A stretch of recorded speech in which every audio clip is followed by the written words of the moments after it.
Salutare, dragi prieteni! Subiectele principale ale analizei noastre de astăzi sunt: Franța a reacționat la declarațiile lui Trump cu privire la Groenlanda.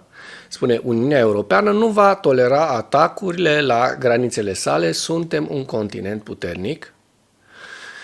Europa nu vrea un acord pe termen scurt cu Putin, spune liderul Partidului Popular European din Parlamentul European, Manfred Weber. Forțele armate ale Ucrainei au lansat o lovitură de înaltă precizie asupra postului de comandă al armatei rusești din Harțizk. Atacul ucrainean asupra depozitului de petrol al Federației Ruse a fost instituită o stare de urgență în oraș. Potrivit Reuters, ministrul francez de externe Jean-Noël Barrot a comentat declarațiile președintelui ales al SUA, Donald Trump, cu privire la Groenlanda, menționând că UE nu va permite altor țări să-i atace granițele. Potrivit lui Barrot, astfel de atacuri sunt inacceptabile din oricare dintre țările care vin. Desigur, nu este o opțiune ca Uniunea Europeană să permită altor țări ale lumii să-i atace granițele suverane, indiferent cine sunt ei. Suntem un continent puternic. Liderul Partidului Popular European din Parlamentul European, Manfred Weber, a avertizat împotriva unui acord pripit pentru a pune capăt războiului din Ucraina. Occidentul nu ar trebui să-i ofere președintelui rus Vladimir Putin un acord pe termen scurt, a spus Weber, dar ar trebui să stabilească limite clare, a spus politicianul. Criminalul de război Putin reprezintă gândirea imperială, potrivit politicianului german, care a subliniat că Germania cheltuiește doar 0,64% din PIB pe ajutor pentru Ucraina. Întrebarea nu este dacă Europa va supraviețui financiar războiului din Ucraina. UE va controla întotdeauna situația datorită puterii sale financiare și economice, a spus acesta. Anul acesta este mai mult o întrebare despre cum poate arăta o ordine durabilă a păcii și securității în Europa pe termen mediu și lung. Politicianul a afirmat că scopul pentru a face față Rusiei și a altor potențiale conflicte latente ar fi creșterea cheltuielilor de apărare la 2%. El a afirmat de asemenea că 330 de milioane de americani nu vor dori să apere permanent 440 de milioane de europeni. Și asta e adevărat. Ziua 1051 a războiului din Ucraina.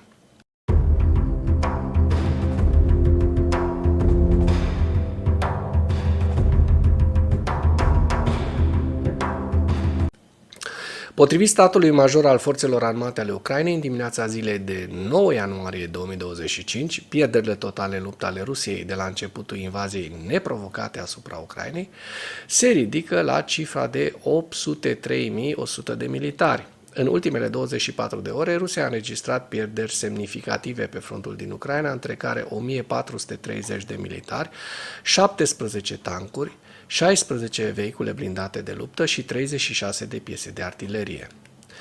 O nouă lovitură cu rachete Atacms a forțelor armate ale Ucrainei, o lovitură de înaltă precizie asupra postului de comandă a armatei a 8-a a Rusiei, care avea sediul în orașul Harțizk. Harțizk face parte din regiunea Donetsk pe care Rusia a ocupat-o. Sursa informației, statul major al forțelor armate ale Ucrainei, care spune: forțele de ocupație ruse au folosit această clădire pentru a coordona atacuri împotriva forțelor armate ale Ucrainei și a populației civile, în special a locuitorilor din Kurakovo.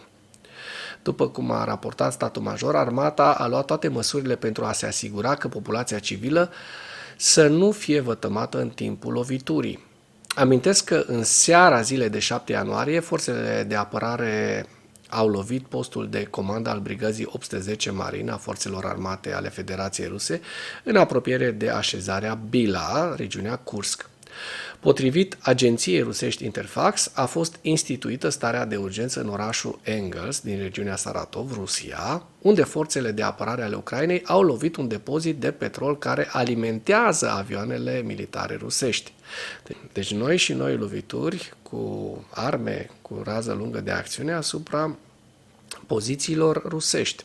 Discursul guvernatorului regiunii Roman Bursagin în legătură cu creșterea zonei de foc la întreprinderea industrială care a fost atacată de o dronă, va fi introdusă starea de urgență la Engels.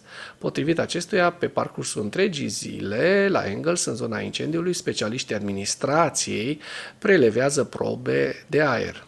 În noaptea de 8 ianuarie, în noaptea de 7 spre 8 ianuarie, forțele de apărare ale Ucrainei au lovit baza de depozitare a produselor petroliere Combinat Cristal din Engels, regiunea Saratov, din Federația Rusă, iar în apropierea țintei au fost înregistrate numeroase explozii și a început un incendiu de amploare. Lovirea unui depozit de petrol creează probleme logistice serioase pentru aviația strategică a ocupanților ruși și reduce semnificativ capacitatea acestora de a lovi orașele pașnice ucrainene și obiectivele civile, se mai arată în mesaj. Dacă până în acest moment ai găsit informații utile în material, contribuie cu un like și cu o distribuire a acestui videoclip pentru a ajunge la cât mai multă lume. În ceea ce urmează vă prezint un slide cu evoluția de ieri a celor mai importante fronturi din Ucraina și cu principalele știri din presa ucraineană. Hărțile sunt creația Institutului pentru Studiul Războiului.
Mulțumesc pentru vizionare. Dacă vrei să susții acest canal, abonează-te la Animatura. Apreciez mult asta.